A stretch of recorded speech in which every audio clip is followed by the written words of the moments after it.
Hi friends, இது PR walks and tax நம்ம YouTube channel. நம்ம சேனல்லேருந்து போடக்கூடிய எல்லா கதைகளும் நீங்கள் கேட்கணும் அப்படின்னா நம்ம சேனலை சப்ஸ்கிரைப் பண்ணிவிடுங்க. அப்போ தான் நம்ம சேனல்லேருந்து போடக்கூடிய எல்லா வீடியோஸினுடைய நோட்டிஃபிகேஷனும் ஃப்ரெஷ்ஷாக உங்களுக்கு வந்துடும். அதை ஓப்பன் பண்ணி அதில் கொடுத்துருக்கக்கூடிய சிறுகதைகள், நாவல்கள் எல்லாமே நீங்கள் கேட்கலாம். எல்லாமே நல்ல நல்ல அருமையான கதைகள். கண்டிப்பாக உங்களுக்கு பிடிக்கும். கேட்டுட்டு லைக் பண்ணிவிடுங்க, ஷேர் பண்ணுங்கள். அந்த கதையை பற்றின கருத்தை கமெண்ட் பாக்ஸில் பதிவு பண்ணுங்கள். இந்த வீடியோவில் கேட்கக்கூடிய கதை அமரர் கல்கி அவர்கள் எழுதிய தேவகியின் கணவன் அப்படிங்கிற ஒரு குடும்ப சமூக நாவல். அதனுடைய பகுதிகள் தான் கேட்டுட்டு இருக்கோம். இந்த வீடியோல அடுத்த பகுதி கேட்க போறோம். கேட்கலாமா?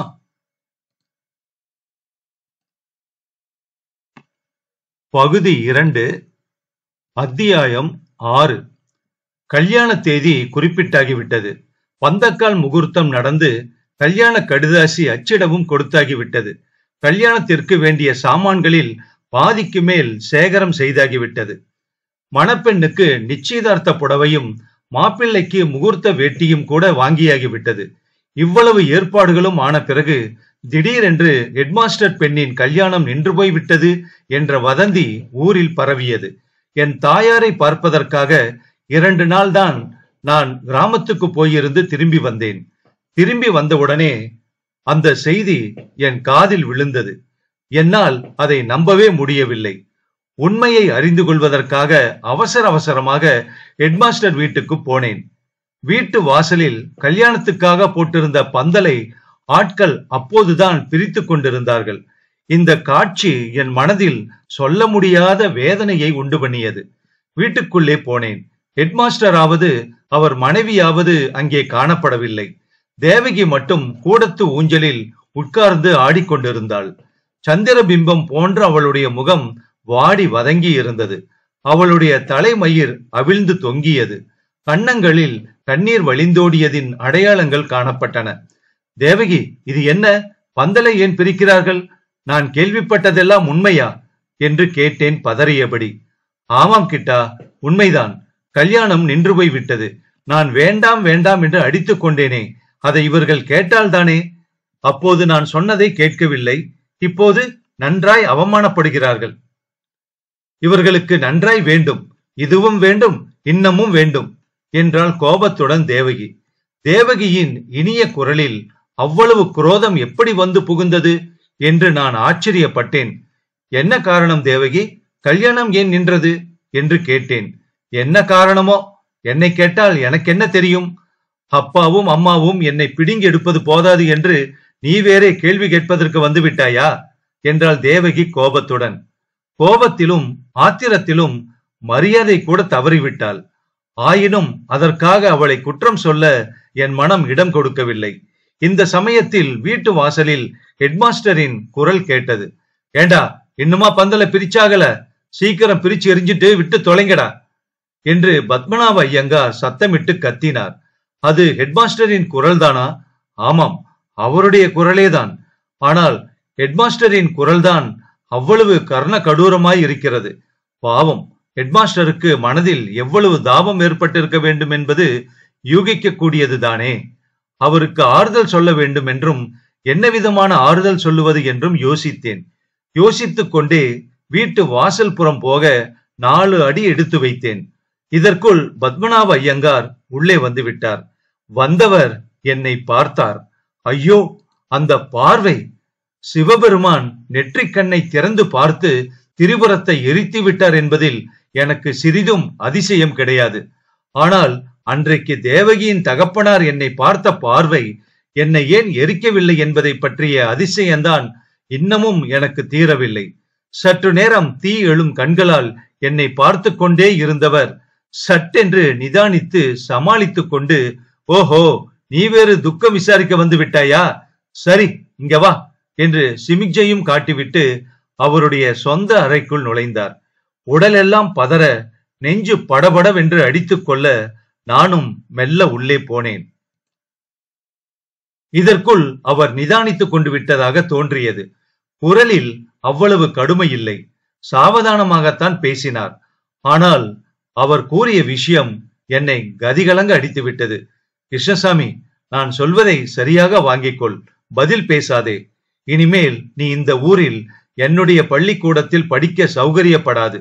நியாயமாக உன்னை பள்ளிக்கூடத்தில் இருந்து டிஸ்மிஸ் செய்ய வேண்டும்.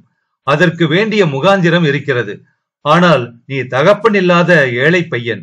நீ எப்பேற்பட்ட பெரிய தீங்கு செய்திருந்த போதிலும் உன்னை அடியோடு கெடுத்துவிட எனக்கு விருப்பமில்லை. நாளைக்கு பள்ளிக்கூடம் வந்தாயானால் உனக்கு டிரான்ஸ்பர் சர்டிபிகேட் கொடுத்து விடுகிறேன். எப்படியும் இந்த வருஷம் போனது போனதுதான். அடுத்த வருஷத்தில் வேறு எந்த ஊர் ஹைஸ்கூலிலாவது சேர்ந்து படி. இங்கே செய்தது போல அயோக்கியத்தனம் அங்கே செய்யாமல் யோக்கியமாக நடந்து கொள்.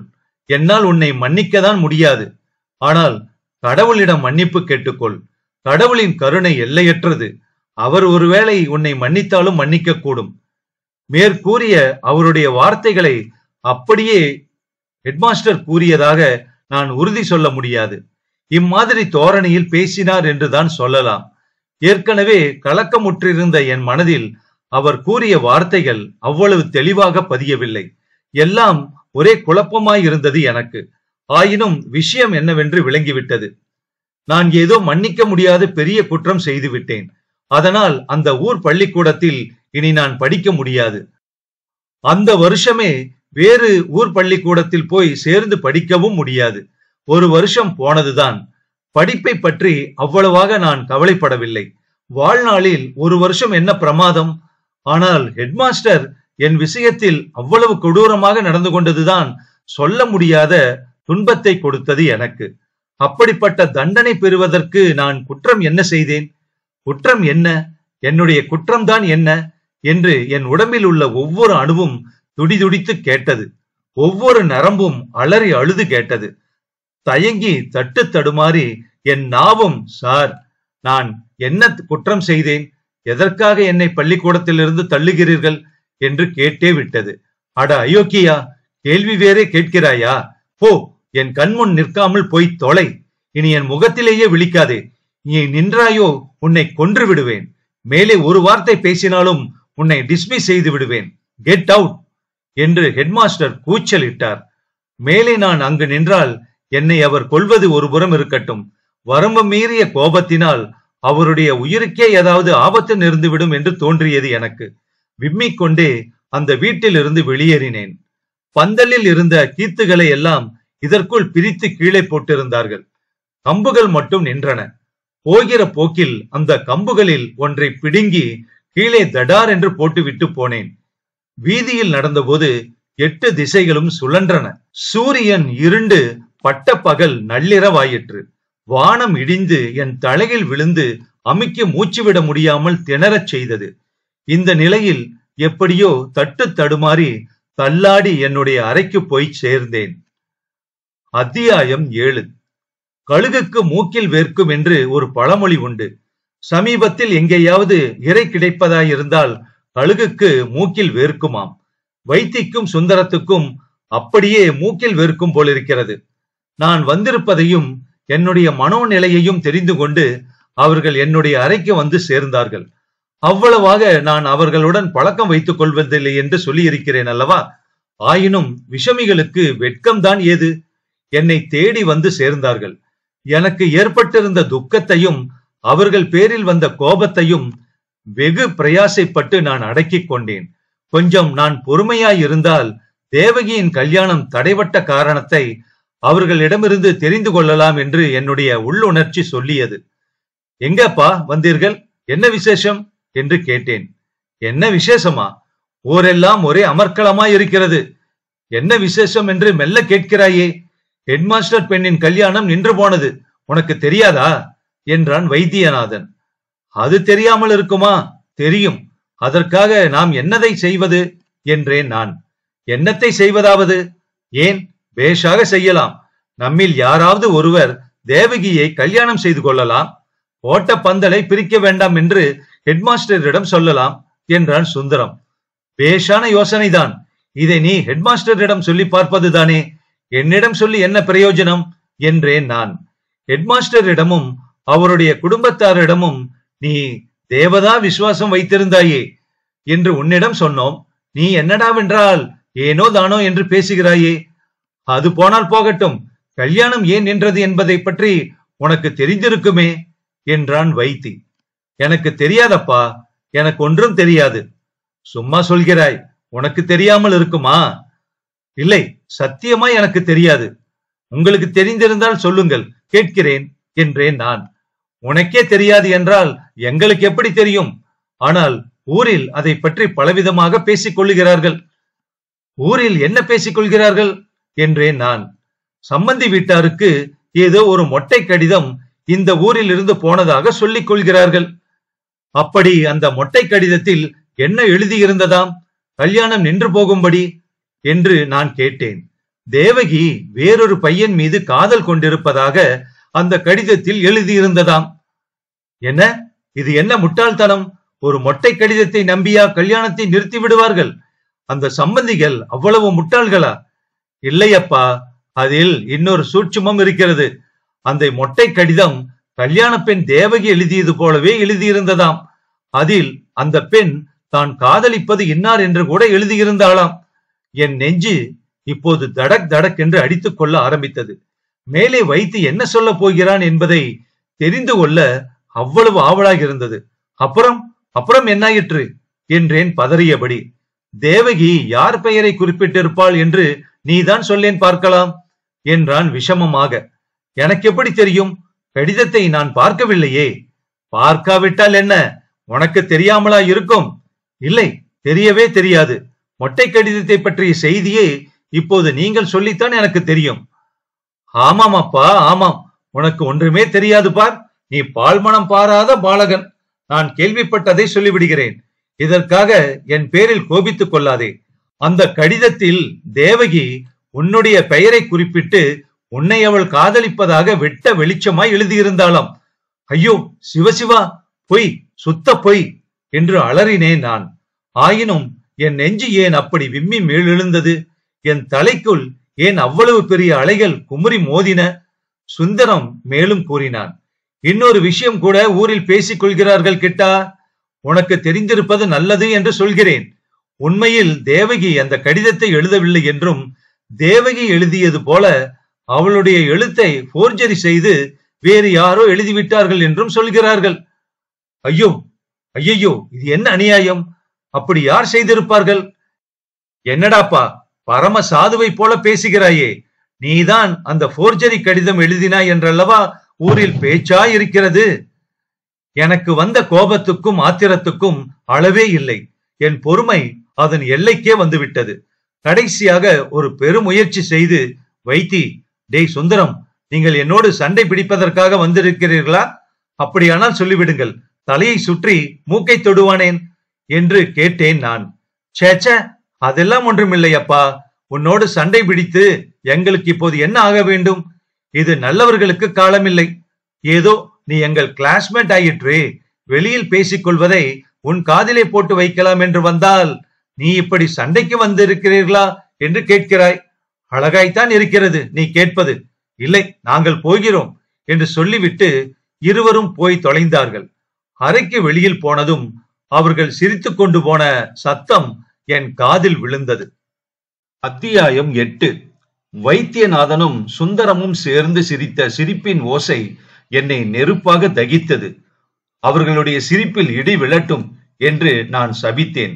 என் உள்ளத்தில் அவ்வளவு தூரம் புயலை அவர்கள் உண்டு பண்ணிவிட்டு போனார்கள். அவர்கள் கூறியதையெல்லாம் ஒவ்வொன்றாய் எண்ணி பார்த்தேன்.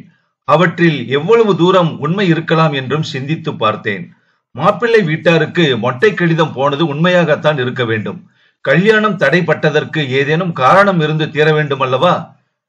ஆனால் அந்த கடிதம் எழுதியது யாராயிருக்கும்? தேவகியே எழுதினாள் என்பது உண்மையா இருக்குமா? அதில் என் பெயரை குறிப்பிட்டிருந்ததும் நிஜமாயிருக்க முடியுமா? அதை எண்ணும் போதே எனக்கு உடம்பெல்லாம் சிலிர்த்தது. ஆனால் கொஞ்சம் நிதானித்து யோசித்து அது உண்மையா இருக்க முடியாது என்ற முடிவுக்கு வந்தேன். என்னை பற்றி தேவகி அப்படி எழுதியிருக்கும் பட்சத்தில் சற்று முன்னால் என்னை அந்த மாதிரி வரவேற்றிருக்க மாட்டாள். அவ்வளவு அலட்சியமாகவும் வெறுப்பாகவும் கூட பேசியிருக்க மாட்டாள். என்னிடம் அவள் காதல் கொண்டிருக்கிறாள் என்பது மட்டும் உண்மையா இருக்கும் பட்சத்தில் ஹெட்மாஸ்டர் காலில் விழுந்து கெஞ்சி கேட்டுக்கொள்ளலாம். தேவகிக்கு தகுந்த கணவனாவதற்கு நான் பெரும் பிரயத்தனம் செய்வதாக வாக்குறுதி கொடுக்கலாம். அவளை நான் மணந்து கொள்வதற்கு அவர் கூறும் எல்லா நிபந்தனைகளையும் ஏற்றுக்கொள்ளலாம்.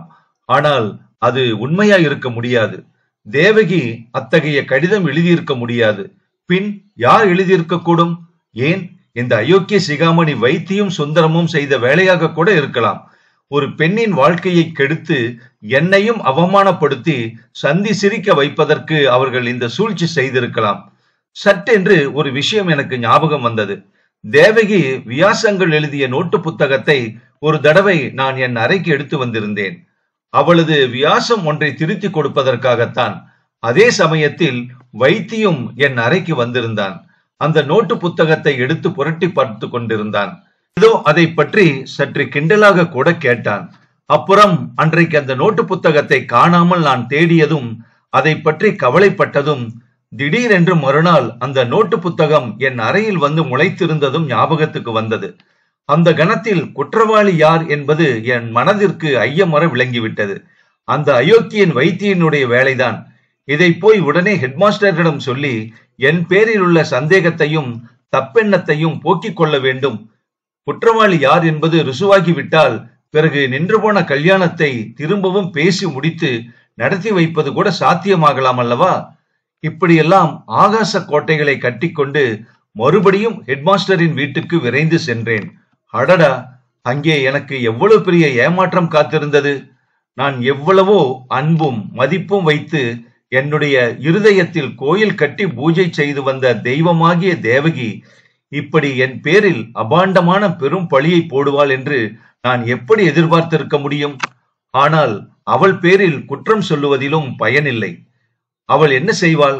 பாவம், சந்தர்ப்பங்களின் சேர்க்கை அப்படி அவள் கூட என் பேரில் சந்தேகப்படும்படியாக செய்துவிட்டது. நான் ஹெட்மாஸ்டரின் வீட்டுக்குள் புகுந்த போது தேவகி விசித்து அழும் சத்தம் கேட்டுக்கொண்டிருந்தது. ஹெட்மாஸ்டர் இறையும் சத்தமும் அவருடைய மனைவி தன் பெண்ணுக்கு பரிந்து ஏதோ சொல்லும் சத்தமும் கூட கேட்டது. இந்த சமயத்தில் நான் உள்ளே போய் உண்மையை வெளிப்படுத்தி தேவகியை அவளுடைய தந்தையின் கோபத்தில் இருந்து மீட்க வேண்டும் என்ற ஆசையுடன் தடபுடலாக பிரவேசம் செய்தேன். ஆசை அதிகமாகிற பொழுது அறிவு மங்கிவிடும் என்பது எவ்வளவு உண்மையான வார்த்தை! நான் உள்ளே சென்றதும் அந்த 3 பேரும் பூஜை வேளையில் கரடி புக கண்டவர்கள் போல மிரண்டு விழித்து என்னை பார்த்தார்கள். ஹெட்மாஸ்டர் என்னை பார்த்ததும் ஏதோ சொல்ல வாய் எடுத்தவர் பேசவே முடியாதவராய் திறந்த வாய் திறந்தபடி நின்றார்.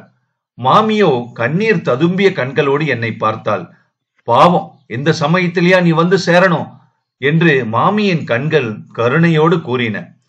தேவகிதான் முதலில் வாயை திறந்து பேசினாள். அடடா, எவ்வளவு கர்ண கொடூரமான வார்த்தைகள் அவளுடைய வாயிலிருந்து வெளிவந்தன!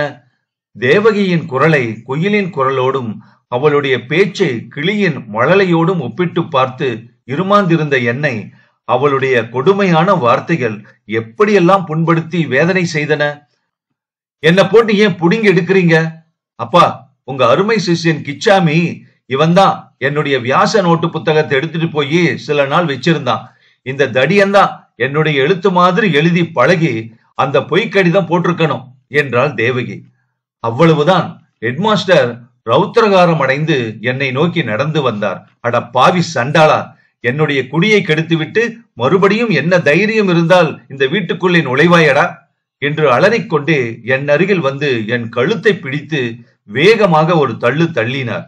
தள்ளிய வேகத்தில் எதிரே இருந்த சுவரிலே போய் முட்டிக்கொண்டேன் நான். ஒரு நிமிஷம் என் பொறி கலங்கியது.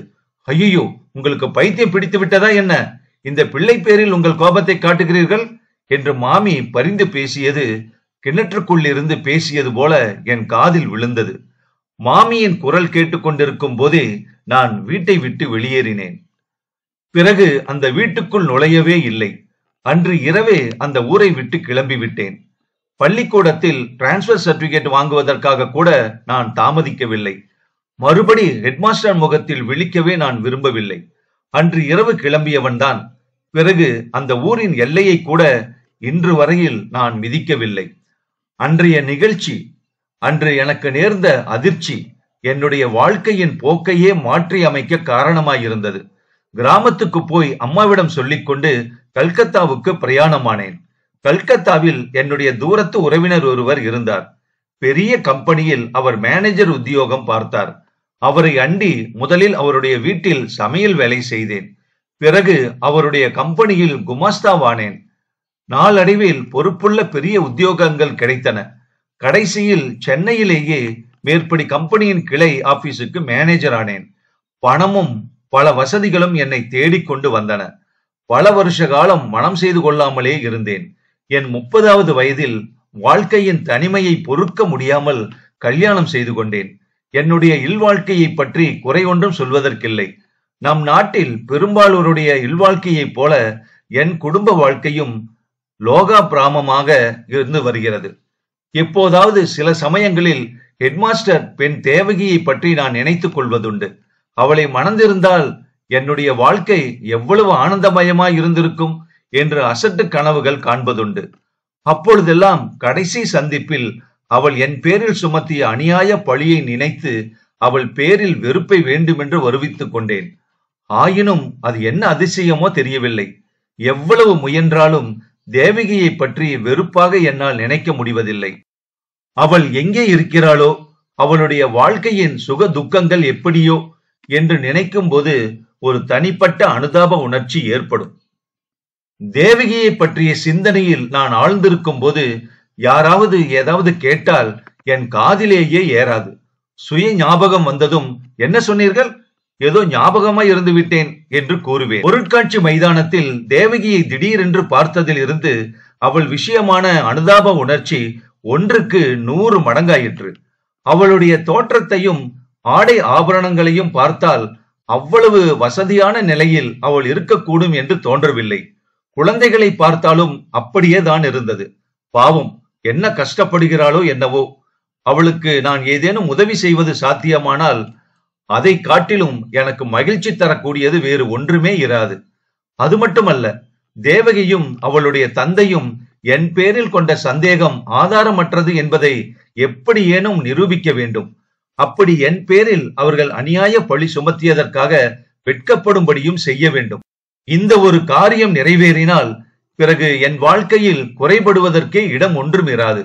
அது நிறைவேறுகிற வரையில் என் உள்ளத்தில் குறையும் வேதனையும் இருந்து கொண்டேதான் இருக்கும். ஹெட்மாஸ்டர் பத்மநாப ஐயங்காரும் அவளுடைய உத்தம பத்தினியான ரங்கநாயகி மாமியும் உயிரோடு சௌக்கியமாய் இருக்கிறார்களா? அதை கூட தேவகியிடம் கேட்டு தெரிந்து கொள்ளாமல் போய்விட்டேனே. என்றாலும் பாதகம் ஒன்றுமில்லை. எல்லாம் வருகிற ஞாயிற்றுக்கிழமை காலையில் தெரிந்து போகிறது. அத்தியாயம் 9. ஞாயிற்றுக்கிழமை பொழுது விடிந்தது. காலையில் நான் விழித்து எழுந்ததும் என் மனதில் உண்டான முதல் நினைவு அன்றைக்கு தேவகியின் வீட்டுக்கு போக வேண்டும் என்பதுதான். பொழுது விடிந்த உடனேயே காரை எடுத்துக்கொண்டு தேவகியின் வீட்டுக்கு போக வேண்டும் என்று தோன்றியது. அந்த எண்ணத்தை பலவந்தமாக கட்டுப்படுத்தி கொண்டேன். அவ்வளவு சீக்கிரமாக போனால் யாராவது சிரிப்பார்கள். மேலும் அப்பொழுது பனிக்காலம். காலை 7 மணி வரையில் மூடு பனி கொட்டி கொண்டிருந்தது. தேவகி கொடுத்திருந்த விலாசம் சிந்தாதிரிப்பேட்டையில் ஒரு சந்து.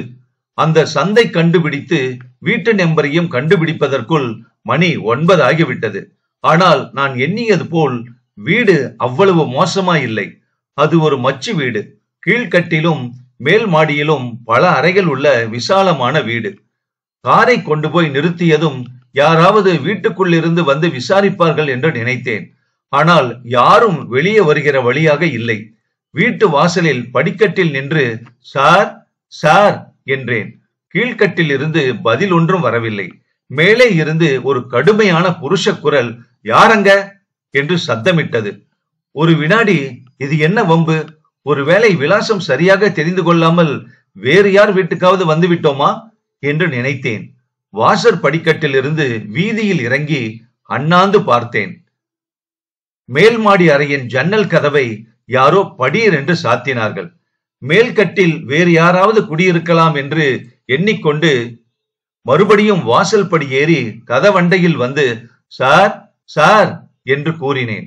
அதற்கும் பதில் இல்லாமல் போகவே தைரியத்தை கையில் பிடித்துக் கொண்டு கதவை 2 தட்டி தேவகி தேவகி என்றேன். பிறகு பாதி சாத்தியிருந்த கதவை திறந்தேன். உள்ளே முற்றத்தில் கொட்டி கொண்டிருந்த தண்ணீர் குழாயண்டை ஒரு வேலைக்காரி பாத்திரம் துலக்கிக் கொண்டிருந்தாள். ஒரு குழந்தை குழாயண்டை நின்று குழாயில் இருந்த தண்ணீரில் கையை வைத்து விசிறி அடித்துக் கொண்டு விளையாடி கொண்டிருந்தது. அந்த குழந்தையை பார்த்ததும் என் மனம் நிம்மதி அடைந்தது. அந்த குழந்தை பொருட்காட்சி மைதானத்தில் தேவகியுடன் நான் பார்த்த குழந்தைதான். ஆகவே இது தேவகியின் வீடு என்பதில் எனக்கு சந்தேகம் இல்லை. ஒருவேளை உள்ளே சமையல் கட்டில் தேவகி இருக்கலாம். குழாயில் இருந்து தண்ணீர் கொட்டிக்கொண்டே இருப்பதால் நான் மெதுவாய் கூப்பிட்டது காதில் விழவில்லை போலும். என்னுடைய 2 கையையும் பலமாக தட்டவே வேலைக்காரி நிமிர்ந்து என்னை பார்த்தாள். கையை அலம்பிவிட்டு ஏதோ முணுமுணுத்துக் கொண்டே என் அருகில் வந்தாள். என்னங்க சாமி என்று கேட்டாள். தேவகி அம்மாவை பார்க்கறதுக்காக வந்தேன். அந்த அம்மாளின் வீடு இதுதானே என்று கேட்டேன். அம்மா அடுத்த வீதிக்கு போயிருக்காங்க.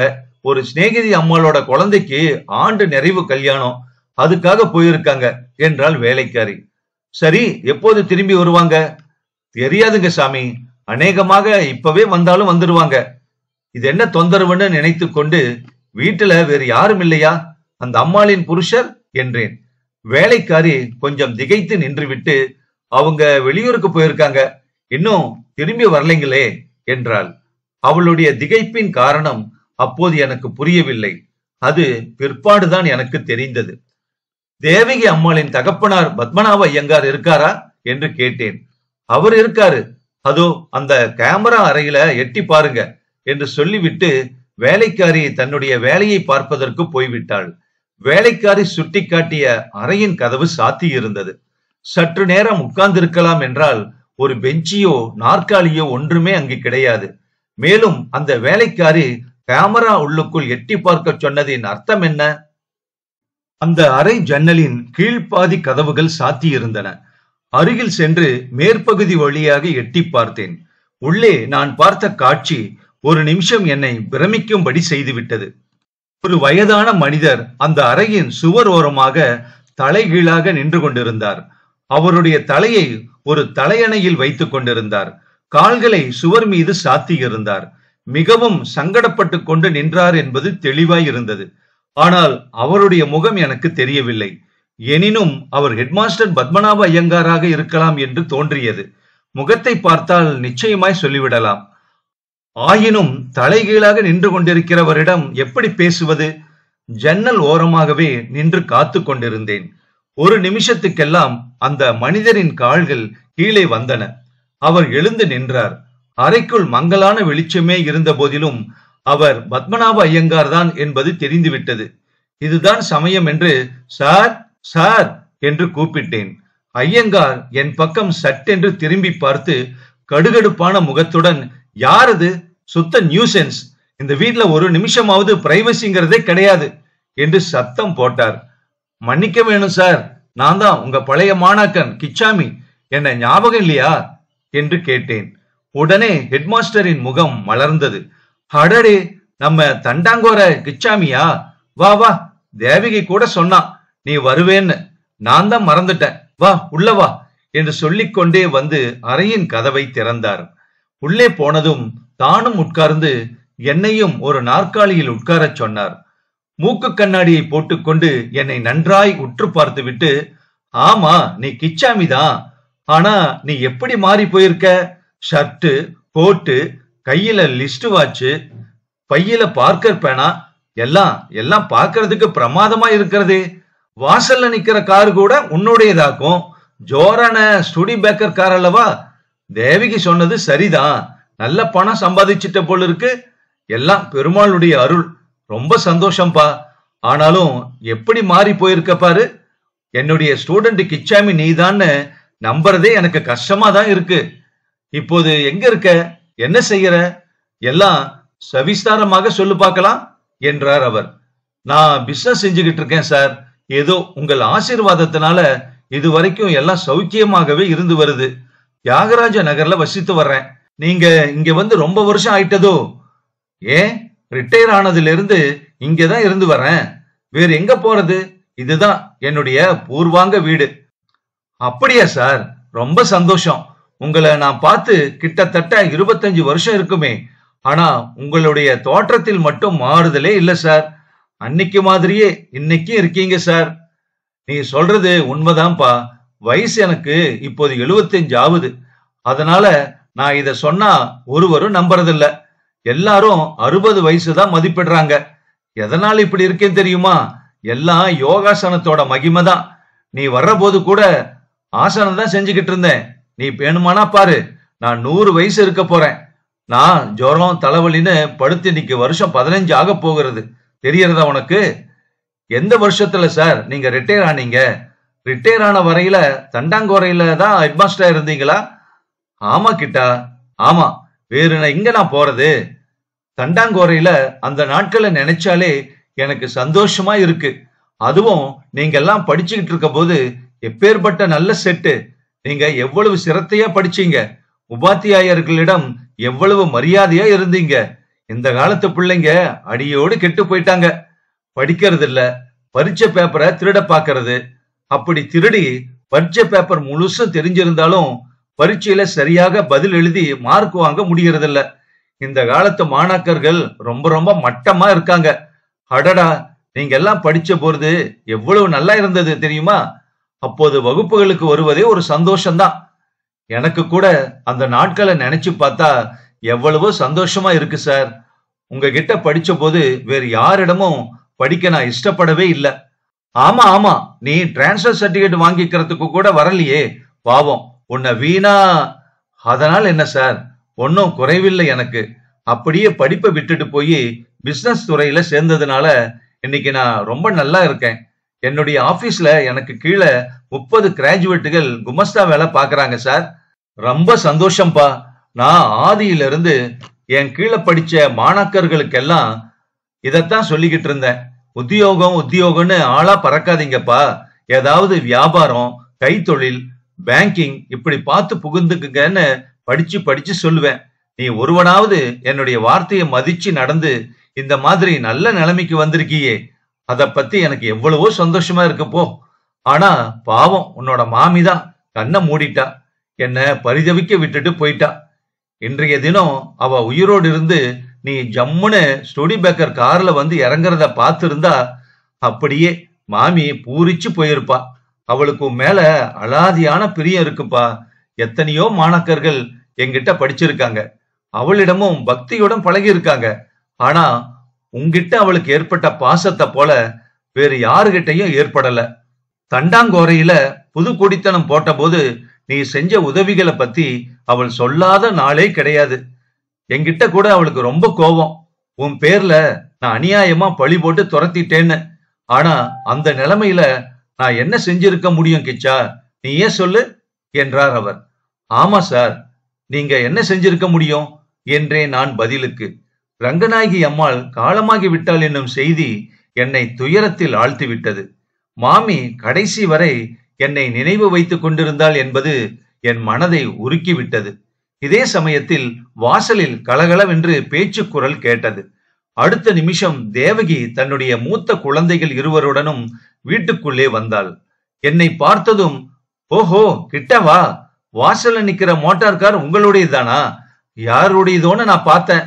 நீங்க இன்னைக்கு வர்றதா சொன்னதையே நான் மறந்து போயிட்டேன். நல்ல வேலை போ.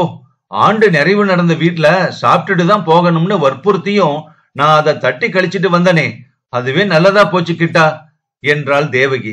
ஸ்திரீகளின் சபல சித்தத்தை பற்றி என்னவென்று சொல்வது? இன்றைக்கு என்னை அவள்தான் வரும்படி சொன்னாள். ஆனால் நானே வருகிறேன் என்று சொன்னதாக இப்போது சொல்கிறாள். அது மட்டுமல்லாமல் என்னை வரச் சொல்லிவிட்டு அதை அடியோடு மறந்தும் போய்விட்டாள். நானும் 3-4 நாட்களாக கனவிலே கூட அதே நினைவாயிருந்தேன். நன்றாய் இருக்கிறதல்லவா கதை? இந்த நாவலோட தொடர்ச்சிய அடுத்த பகுதியில கேட்கலாம்.